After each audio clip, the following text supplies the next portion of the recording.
Alia Wren moved through the quiet valley with slow and careful steps. She was a human explorer working alone on this frontier planet. Her job was simple. She recorded weather patterns, mapped rock formations, and checked if the valley was safe for future human settlements. She liked the quiet days. The valley always felt peaceful, like a place that waited for stories to begin. That morning, the sky was calm and silver blue. Alia was scanning the horizon with her binoculars when she saw something bright streak across the sky. At first, she thought it was a shooting star. Then she realized it was falling too fast and too low. Smoke trailed behind it. The object twisted, lost control, and crashed behind a ridge with a loud, distant thump. Alia did not hesitate. She jumped onto her hoverbike and sped across the valley floor. Dust followed her in a long trail. If someone had crashed, they needed help. Even if it was another human explorer. Even if it was not human at all. Alia believed the same thing for every life she met. No one should be left alone in danger. When she reached the crash site, she slowed her bike and stepped off carefully. The small craft looked like a metallic seed pod. It was dented on one side, smoke rising from its cracks. Something inside was moving. When Alia got closer, she saw a young alien boy trying to crawl out. He looked about 13 in human years. His eyes were dark gold, his hair long and braided with small metal rings. His clothes were stitched leather mixed with advanced material that shimmered like woven light. The design looked like old Comanche culture, but with technology far beyond human level. The boy tried to stand, but his leg gave out. He collapsed on the ground. Alia hurried to him immediately. "Wait, do not move," she said softly. The boy flinched when she touched his arm. He had a deep cut along his waist and bruises across his shoulders. When she tried to help him sit up, he attempted to push her away, confused and afraid. "I am not your enemy," she said. "I want to help you." Her voice was calm. Her hands were gentle. Slowly, the fear in his eyes softened. He looked at her for a long moment, unsure. Finally, he nodded. Alia took her medical kit from her belt and cleaned the wound on his side. The boy hissed in pain, but he did not pull away. She wrapped his waist with a band and checked his leg. It was swollen from the impact. "What is your name?" she asked. "Toka," he answered in a quiet voice. His accent was different, shaped by a language she had never heard. But he spoke enough human speech to communicate. "You are human," he added. "Yes, my name is Alia." Toka nodded. He glanced at the broken pod. He looked troubled. "My clan is nearby," he said. "I was on a sky hunt. Something attacked us. I do not know if they know where I am." Alia helped him up and let him lean against her shoulder. "We need shelter," she said. "You cannot stay out here." There was an old research shelter a few minutes away. Alia had used it many times. It was made of metal sheets merged with rock walls. The electronics were still working even after many years of abandonment. She guided Toka inside and helped him lie down on an old padded seat. Toka watched her with curious eyes. "You are alone here." "I am used to it," Alia said with a small smile. Humans sent explorers in small groups to learn about this planet.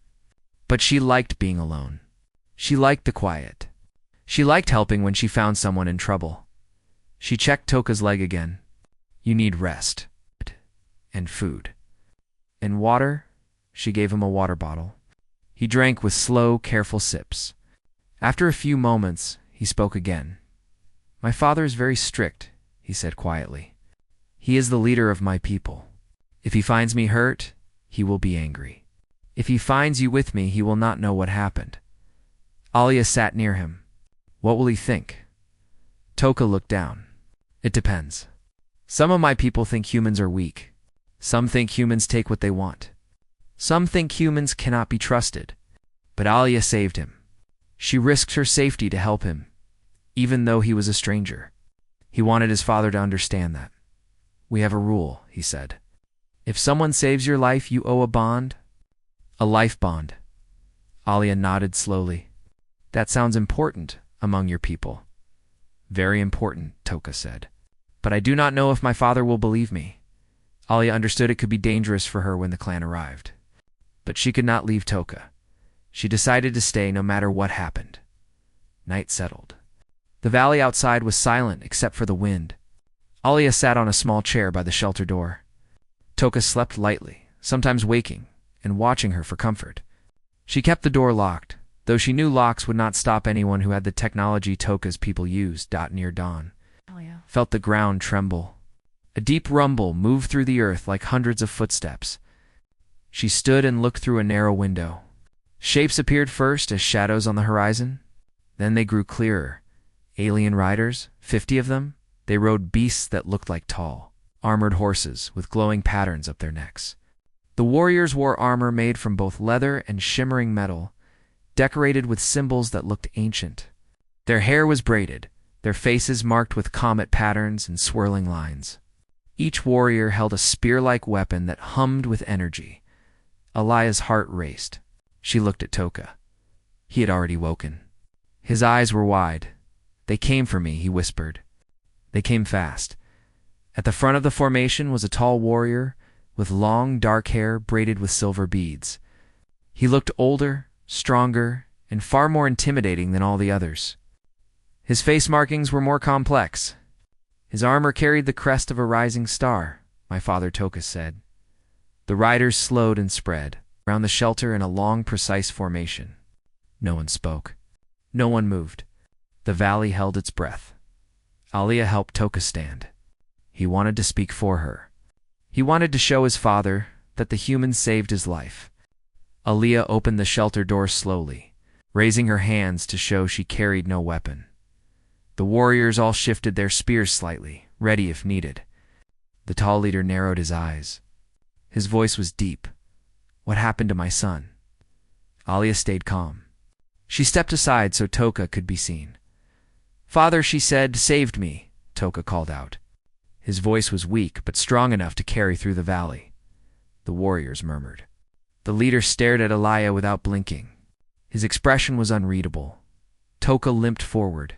He pointed at Alia. "She found me. She healed me. She protected me in the night. She is not our enemy." The leader dismounted from his glowing beast. His boots hit the ground with a heavy thud. He walked toward Alia slowly. Each step was filled with authority. The other warriors watched in silence. Alia forced herself not to step back. She stood straight. Her heart pounded, but her face stayed steady. She had done nothing wrong. She helped the child. She would not show fear for doing the right thing. The leader stopped in front of her. He towered over her. His eyes studied her face, her clothes, her stance. He smelled the scent of medical bandages on Toka's side and the scent of human metal tools near her belt. He looked at her hands and saw the marks left from supporting Toka's weight. He saw no guilt in her posture, only honesty. Finally he spoke. "Human, why did you save my son?" "Because he was hurt and alone," she answered simply. "Because no one deserves to suffer alone." The leader stared at her for a long moment. The valley wind moved between them. The warriors tightened their grip on their spears, waiting for his judgment. Then Toka stepped closer. "Father, she is brave. She is kind. She saved me without fear." The leader, still silent, turned his head slightly. The sun began to rise behind him, drawing long shadows across the valley floor. He stepped back, looked at Alia again, and spoke in a deep voice that echoed over the silent warriors. "Human, you have changed the path of our clan." Every warrior straightened, as if they heard something sacred. The leader bowed his head slowly. Alia stood still, unsure what his words meant. Toka smiled with relief. He understood.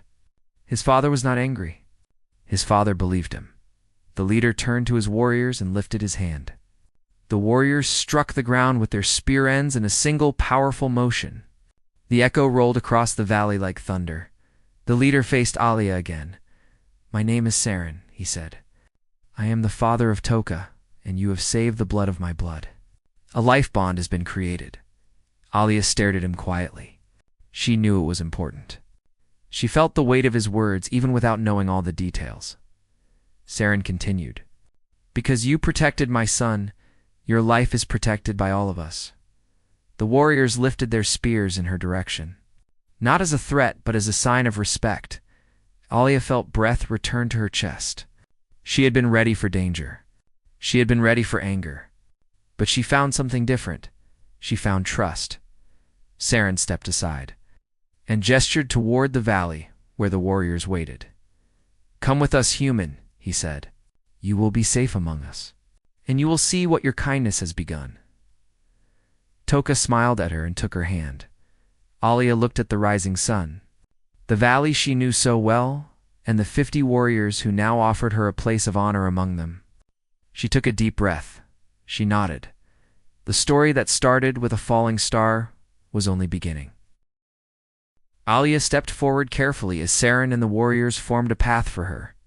Their large mounts shifted, their glowing patterns brightening with the rising sun. The moment felt unreal to her. Just yesterday, she was mapping rocks and studying soil.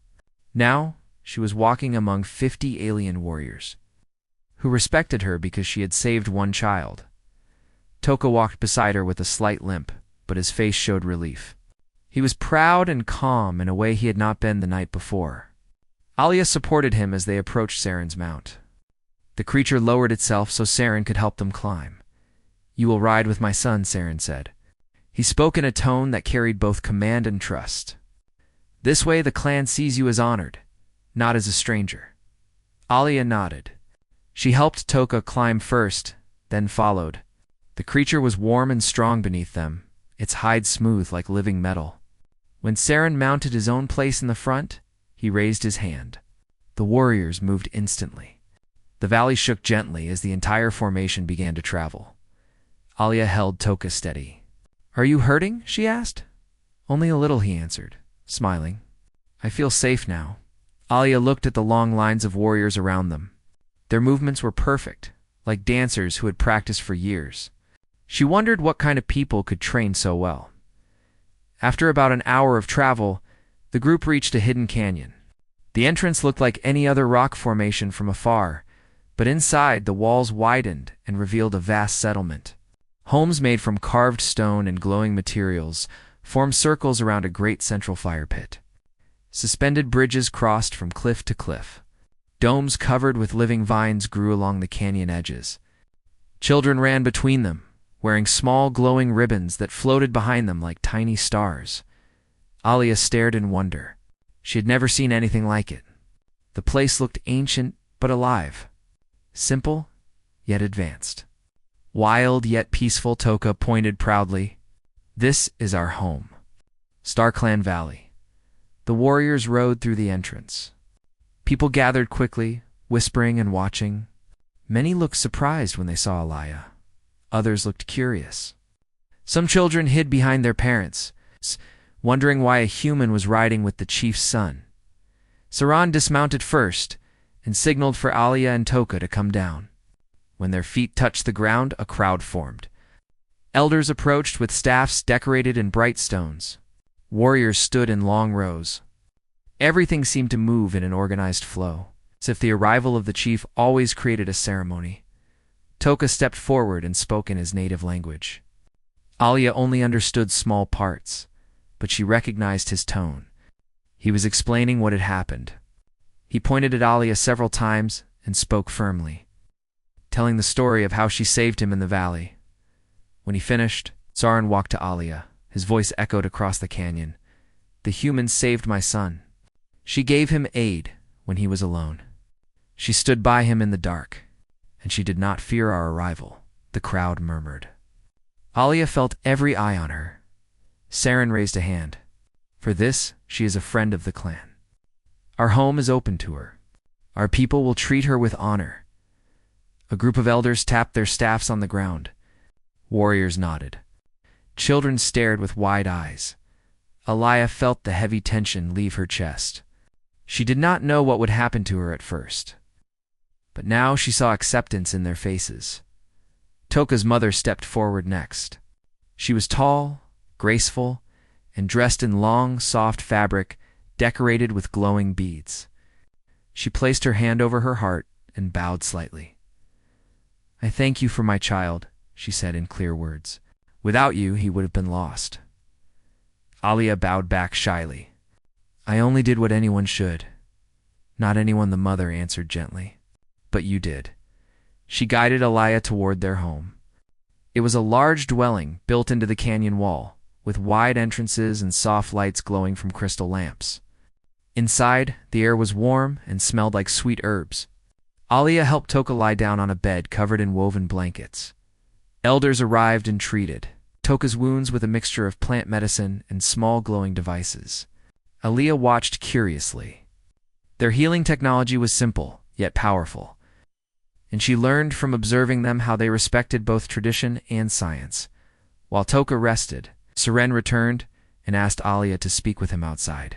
She followed him to a raised platform that overlooked the entire canyon. From there, she could see families preparing food, warriors training in a wide open space, and children chasing floating lights that danced in the air. Seren stood with his arms crossed behind him. The wind moved his long hair. He looked thoughtful. Your arrival has changed more than you know, he said. Alia looked at him. I don't understand. Many of my warriors believed humans would only bring trouble, Seren explained. They believed you would harm us or take from us. They believed we must stay hidden, always watching from the shadows. But you saved Toka. You changed their hearts without speaking a single word. Bravery speaks louder than speech. Alia felt a warm feeling in her chest. She had simply done what felt right. She did not expect it to matter so much to these people, Seren continued. I want you to stay for a short time. Learn about us. Share what you know. There may come a day when our people speak openly with yours, and that day must begin with trust. Alia nodded. I would like that. Before Seren could reply, a warrior rushed toward them from the lower level. His breathing was fast and his expression was serious. Chief Seren, he called out. The Watchers have returned. The mechanical beast has come back. Seren's face hardened. When he turned to Alia, she saw the concern in his eyes. What is a mechanical beast? She asked. Hey? Machine from the ancient ruins? Seren answered quickly. It guards this valley and attacks anything that moves without its permission. My people fought it many times. It forced us to hide deeper in this canyon. We thought it had left. But it seems it has returned. Alia remembered reading about old machines built long ago before humans arrived on this planet. Machines that lost their purpose and attacked anything they saw. Machines that followed no command. We can fight it, Seren said. But it is powerful. Stronger than most of our weapons. What does it look like? Alia asked. A giant steel creature, Seren replied. 4 legs, a head with sensors that glow. It hunts with sound and heat. If you did not know it was once a machine of protection, you would think it was a monster. Alia thought quickly. She knew the old shelters in the valley had systems connected to older generators. If she reached them, she might be able to use old human tech to help. She turned to Ser. I know a way to stop it, she said. I studied the old systems. If the beast reacts to power sources and sound, then I can lead it into a trap. I can activate a pulse field from the old generator. It will shut down the machine's senses long enough for your warriors to strike. Seren stared at her with surprise. A human offering to lead a dangerous machine away from the clan was not something he expected. This is not your fight, he said quietly. Alia shook her head. Toka is safe because of me. Your people trusted me. This valley saved me too. I will not stand back when something threatens it. Seren's serious expression softened. He nodded once. Then let us face it together. A plan was formed quickly. Warriors prepared their weapons. Alia ran to the old shelter where she first cared for Toka. She found the control panel half buried under wires. She worked fast, connecting power lines and activating systems that were long forgotten. Dust fell as old circuits came alive. From a distance, the mechanical creature approached.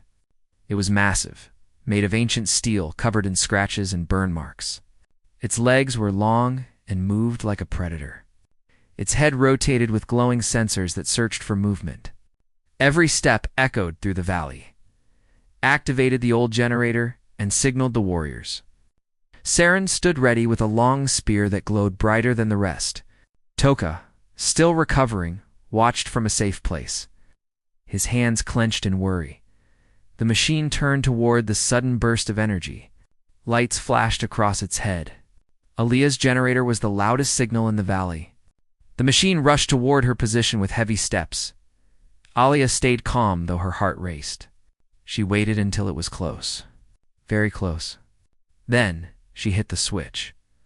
The pulse exploded outward in a burst of bright light. The machine staggered. Its sensors flicked off. For a moment it was blind. Saren shouted his command. Every warrior charged at once. Spears cut through metal. Energy blades sliced through joints. The creature tried to move, but the pulse kept it unstable. Saran leaped and drove his glowing spear into the machine's core. Light erupted from the impact. The creature collapsed with a loud crash. Silence spread across the canyon. Then cheers rose everywhere. Warriors lifted their weapons high. Children ran out and shouted in excitement. Toka cried out happily from his resting place. Saren pulled his spear free and looked at Alia. She stood on the rock above, breathing hard but smiling. "You saved us all," he said. "Your courage will be remembered." Alia walked down to the valley floor. Warriors surrounded her, offering thanks. Elders placed glowing stones in her hands, symbols of respect. Toka limped to her and hugged her gently. "I told them," he said proudly. "I told them humans are brave." Alia felt emotion rise in her chest. She had never expected her simple kindness to create such a deep connection. Saren stood before her. The sun was setting now, painting the canyon gold. "Today you earned a place among us," he said. "Not because you saved my son, but because you fought beside us. You are a friend of the Star Clan," Alia looked around at the people, the children, the lights.